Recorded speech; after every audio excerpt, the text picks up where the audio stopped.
નમસ્કાર મિત્રો, સ્વાગત છે તમારું ટીચિંગ ચેતન યુટ્યુબ ચેનલમાં. આપણે અહીં આ વિડીયોની અંદર સ્વ અધ્યયન પોથી ભાગ 1 ધોરણ 7 વિષય વિજ્ઞાન પ્રકરણ નંબર 1 વનસ્પતિમાં પોષણ.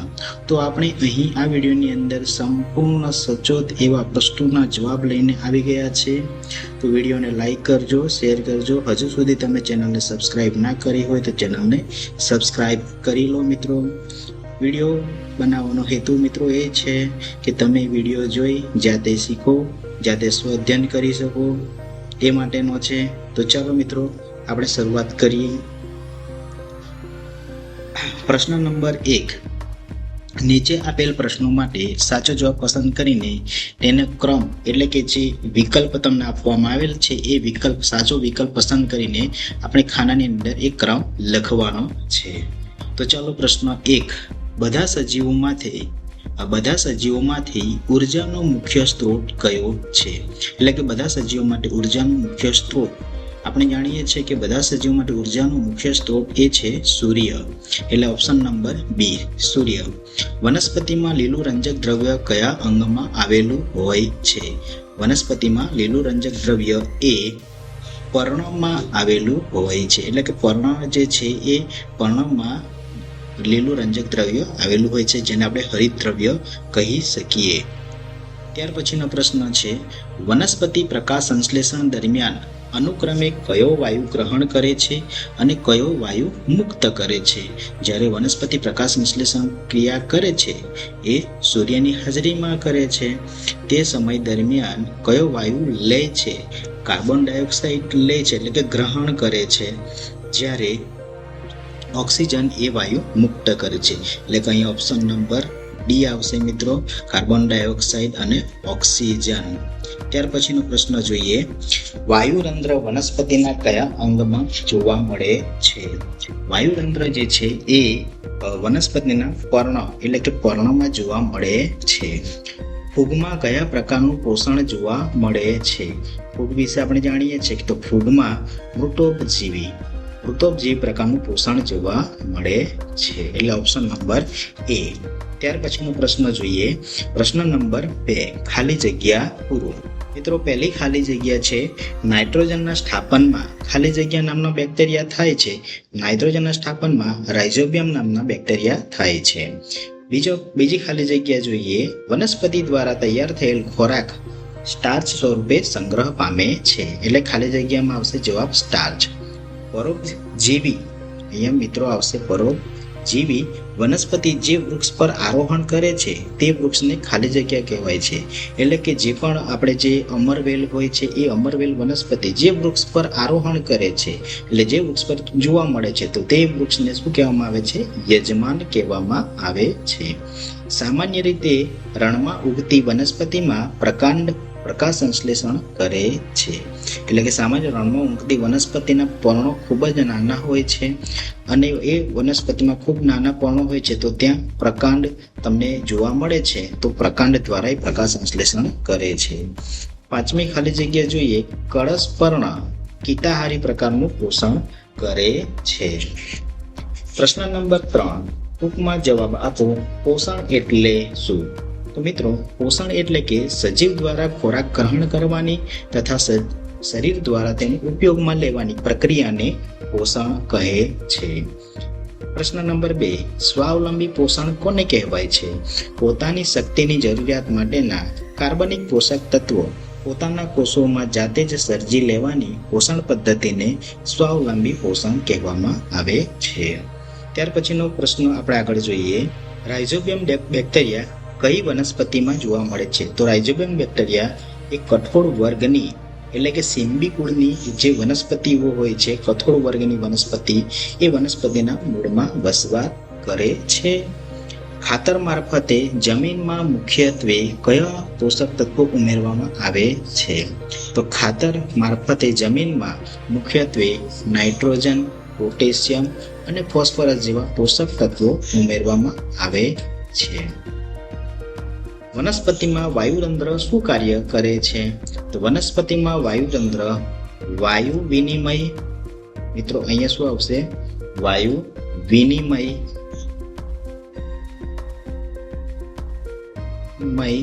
પાણીના સંતુલન અને તાપમાન નિયમન જેવી કે પ્રક્રિયાઓમાં અત્યંત મહત્વપૂર્ણ ભૂમિકા ભજવે છે. ખેતરમાં તૈયાર થતો પાક કયા પ્રકારનું પોષણ કરે છે? ખેતરમાં તૈયાર થતો પાક મુખ્યત્વે જમીનમાંથી અને હવા પાણીમાંથી પોષણ મેળવે છે. પ્રશ્ન નંબર 4, તફાવત આપો. સ્વાવલંબી પોષણ અને પરાવલંબી પોષણ. મિત્રો, સ્વાવલંબી પોષણ અને પરાવલંબી પોષણ વિશે અહીં આપણે જોઈએ તો જે વનસ્પતિ સ્વાવલંબી પોષણ કોને કહેવાય છે? જે વનસ્પતિ પોતાનો ખોરાક જાતે બનાવે તેને સ્વાવલંબી પોષણ કહે છે. પરાવલંબી પોષણ એટલે કે એવી વનસ્પતિઓ કે જે વનસ્પતિ પોતાની ખોરાક બીજી વનસ્પતિ ઉપર આધાર રાખે છે, બીજી વનસ્પતિ અથવા તો પ્રાણી ઉપર આધાર રાખે છે. તો એવી વનસ્પતિઓ જે પોષણ ધરાવે છે તો એ પરાવલંબી પોષણ કહેવાય છે. તો સ્વાવલંબી પોષણના અન્ય મુદ્દા જોઈએ તો આવી વનસ્પતિઓના લીલા રંગનું હરિતદ્રવ્ય નામનો રંજક દ્રવ્ય આવેલો હોય છે. જ્યારે પરાવલંબી પોષણમાં જે વનસ્પતિ પરાવલંબી પોષણ છે એવી વનસ્પતિઓમાં હરિતદ્રવ્ય આવેલું હોતું નથી, એટલે કે લીલા રંગનું જે હરિતદ્રવ્ય નામનું જે રંજક દ્રવ્ય છે એ હોતું નથી. તો આ પ્રમાણે આપણે મુદ્દા લખી શકીએ. ત્યાર પછીનો પ્રશ્ન છે, સ્વાવલંબી પોષણ અને મૃતોપજીવી પોષણ કોને કહેવાય છે? એને બંને વચ્ચેનો શું તફાવત છે એ જોઈએ તો સ્વાવલંબી પોષણ વિશે આપણે જાણીએ છીએ કે જે વનસ્પતિ લીલા હરિતદ્રવ્ય ધરાવે છે, જે પોતાનો ખોરાક જાતે બનાવે છે તેને સ્વાવલંબી પોષણ કહેવામાં આવે છે. અને આવી વનસ્પતિઓના લીલા રંગનું હરિતદ્રવ્ય નામનો રંજક દ્રવ્ય આવેલું હોય છે. જ્યારે મૃતોપજીવી પોષણ એટલે કે મૃતોપજીવી પોષણમાં કેટલાક એવા પદાર્થો જે છે કે જે સડતા પદાર્થો જે છે, કાર્બનિક પદાર્થો, સડતા પદાર્થો કહી શકાય, એના ઉપર પાચક રસનો સ્ત્રાવ કરી દ્રાવણ બનાવી તેમાંથી પોષક તત્વો શોષે છે. તો તેમાં મૃત અને સડી ગયેલા એવા નિર્જીવ પદાર્થોમાંથી પોષણ મેળવે છે. પ્રશ્ન નંબર 5, શબ્દ સમીકરણ પૂર્ણ કરો. તો અહીંયા આપણે તમારી સ્વાધ્યાય પોથીમાં ખાલી જગ્યા આપેલી હશે, એ ખાલી જગ્યામાં આપણે શબ્દ પૂર્ણ કરવાના છે. તો આપણે જાણીએ છીએ કે પહેલી ખાલી જગ્યા છે એમાં એ વત્તા પાણી બરાબર કોની હાજરીમાં? સૂર્યપ્રકાશ અને પર્ણમાં આવેલ હરિતદ્રવ્યની હાજરીમાં શું બને છે? તો કાર્બોદિત પદાર્થ. તો કાર્બન ડાયોક્સાઇડ અને પાણી બંને ભેગા મળીને સૂર્યપ્રકાશની હાજરીમાં હરિતદ્રવ્યની હાજરીમાં પ્રકાશ સંશ્લેષણની પ્રક્રિયા થાય છે. અને એ પ્રક્રિયા આગળ થતા પર્ણમાં કાર્બોદિત પદાર્થ જોવા મળે છે અને ઓક્સિજન છૂટો એટલે મુક્ત થાય છે. પ્રશ્ન નંબર 6, માગ્યા મુજબ જવાબ આપો. જો પૃથ્વી ઉપર 6 મહિના સુધી સૂર્યપ્રકાશ ન મળે તો શું થાય? પૃથ્વી ઉપર જો 6 મહિના સુધી સૂર્યપ્રકાશ ન મળે તો શું થાય? જો પૃથ્વી ઉપર 6 મહિના સુધી સૂર્યપ્રકાશ ન મળે તો તેની ઘણા ભયાનક પરિણામો આવે છે. પ્રકાશ સંશ્લેષણની પ્રક્રિયા બંધ થઈ જશે, જેથી મોટાભાગના છોડ મરી જશે. છોડના મૃત્યુને લીધે શાકાહારી પ્રાણી અને પછી માંસાહારી પ્રાણીઓ પણ ખોરાક વિના મરી જશે. આમ માનવજાતિ માટે પણ ખોરાક અને પાણીની અછત સર્જાશે. વાતાવરણમાં છોડ ન હોવાને કારણે ઓક્સિજનનું પ્રમાણ ઘટી જશે. આમ ઘણી બધી અસરો સર્જાય છે. પ્રશ્ન નંબર 2, શા માટે રણમાં ઉગતી અમુક વનસ્પતિ પર પર્ણની જગ્યાએ કાંટા જોવા મળે છે? તો રણમાં ઉગતી વનસ્પતિ ઉપર પાંદડાની જગ્યાએ કાંટા જોવા મળે છે. તેનું મુખ્ય કારણ એ છે કે પાણીનો બચાવ અને પાણીઓથી રક્ષણ છે. રણ પ્રદેશમાં પાણીની અછત હોય છે અને તાપમાન ખૂબ જ ઊંચું હોય છે. તેથી વનસ્પતિઓમાં ત્યાં ટકી રહેવા માટે ખાસ અનુકૂલન સાધવું પડે છે. પ્રશ્ન નંબર 3, શાકભાજીના પાક માટે ગ્રીન હાઉસ કેવી રીતે ઉપયોગી છે? તો ફળ અને શાકભાજીના પાક માટે ગ્રીન હાઉસ અત્યંત ખૂબ ઉપયોગી સાબિત થાય છે. તેનાથી પાકની જરૂરિયાત મુજબ વાતાવરણને નિયંત્રિત કરી શકાય છે. તેમાં ભેજની માત્રાને નિયંત્રિત કરી શકાય છે. તેમજ જંતુઓ અને રોગોનું પણ નિયંત્રિત કરી શકાય છે. ગ્રીન હાઉસમાં ઉચ્ચ ઉત્પાદન અને સારી ગુણવત્તાવાળું ઉત્પાદન મેળવી શકાય છે. એટલે કે જેથી ફળ અને શાકભાજીના પાક માટે ગ્રીન હાઉસ ખૂબ જ ઉપયોગી છે. આગળનો પ્રશ્ન જોઈએ. પ્રશ્ન નંબર 4, પાકને ખાતર આપવું શા માટે જરૂરી છે? પાકને ખાતર આપવું શા માટે જરૂરી છે? તો પાકને ખાતર આપવું ખૂબ જ અત્યંત જરૂરી છે. કારણ કે આપણે ખેતરમાં જોઈએ છે ખેડૂતો ખાતર આપે છે પાકને. કેમ આપે છે? કારણ કે ખાતરથી જમીનમાં પોષક તત્વોની ઉણપ દૂર કરી શકાય છે. એટલે કે જમીનમાં પોષક તત્વો ગેરહાજર હોય, પોષક તત્વો ના હોય તો એની ઉણપ દૂર કરી શકાય છે. પાકના સારા વિકાસ અને વૃદ્ધિ માટે આ પોષક તત્વો જરૂરી છે. વધુ ઉત્પાદન અને પાકની ગુણવત્તા સુધારવા ખાતર ખૂબ જ જરૂરી છે. જમીનની ફળદ્રુપતા જાળવી રાખવા માટે પણ ખાતર જરૂરી છે. એના સિવાય આપણે જોઈએ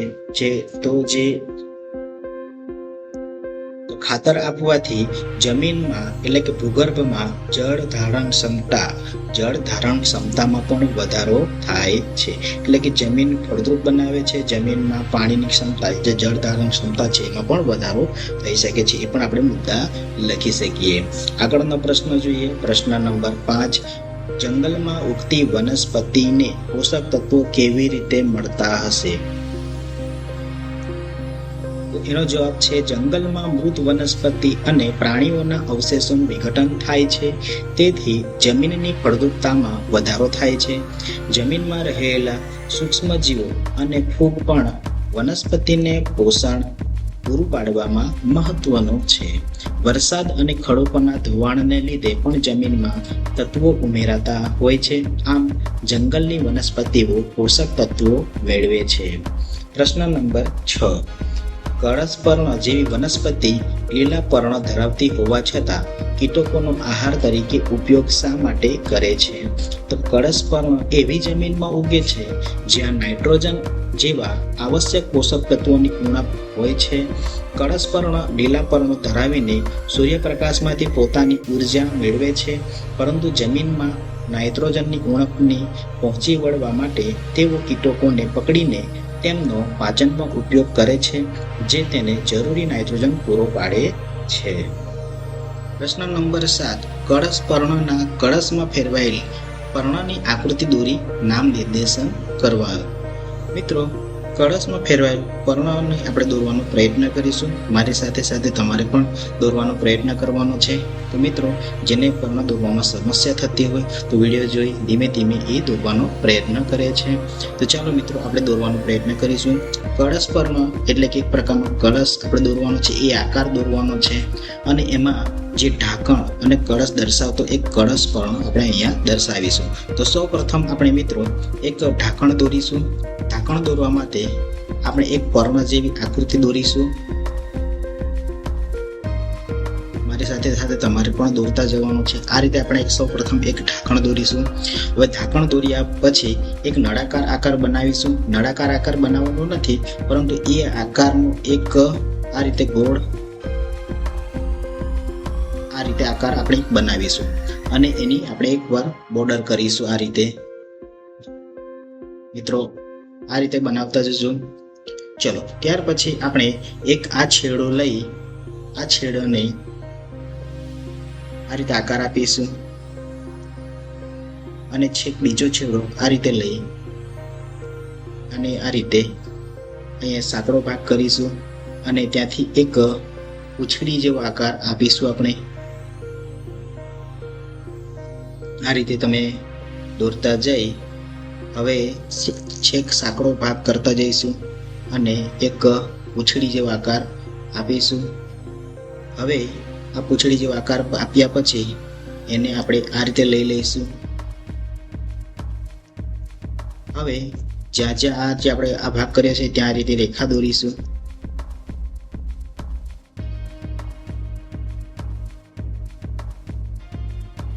ત્યાર પછી અમુક જગ્યાએ આપણે આ રીતે રેખા દોરીશું. મારી સાથે સાથે તમે પણ આ રીતે રેખા દોરતા જજો.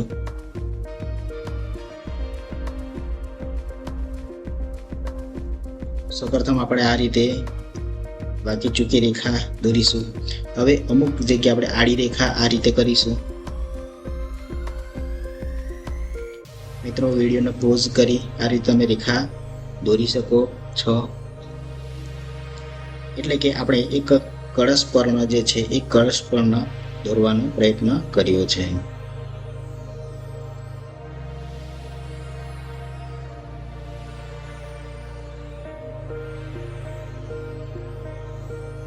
હવે આપણે નામ નિર્દેશન કરીશું. તો આ જે ભાગ બતાવ્યો છે એમાં આપણે એક પર્ણ જેવો આકાર છે જેને આપણે ઢાંકણ કહીશું.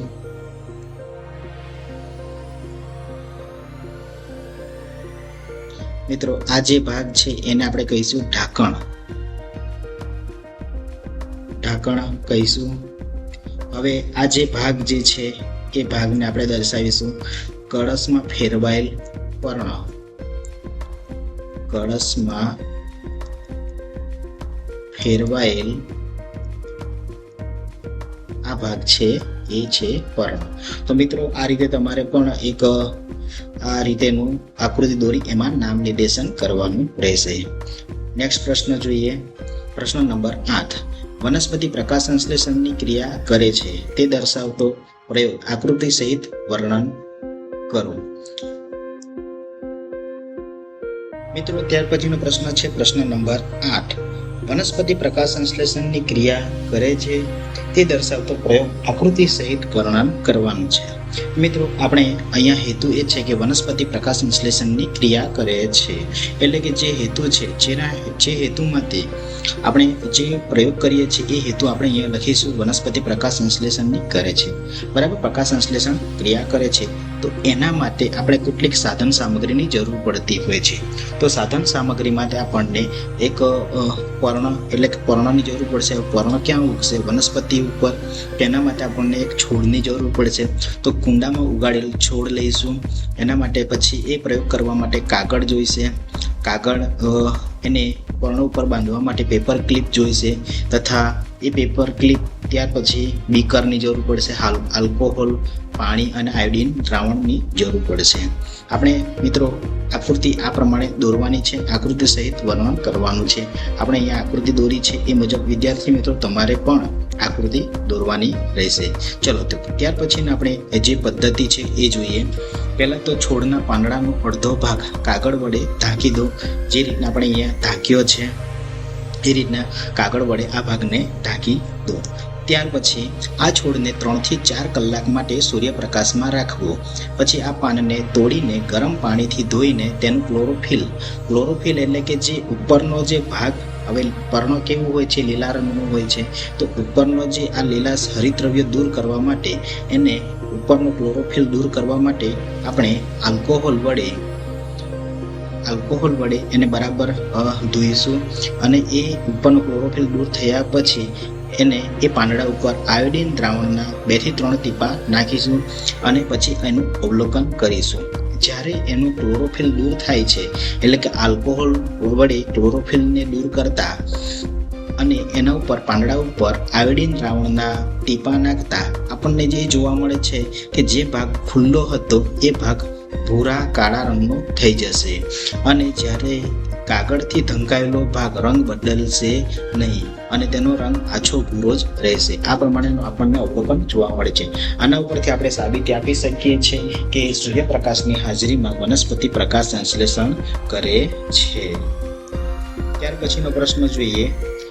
નીચે અહીંયા એક ફકરો છે. એ ફકરો વિદ્યાર્થી મિત્રો તમારે વાંચવાનો છે. વાંચી તેના આધારે પ્રશ્નોના જવાબ આપવાનો છે. તો મિત્રો તમારે આ પહેલા ફકરો વાંચવાનો રહેશે. એના આધારે આપણે કેટલાક પ્રશ્નો છે જે તમારી સ્વઅધ્યયન પોથીમાં આપેલ છે એના પ્રશ્નોનો જવાબ આપણે આપીએ.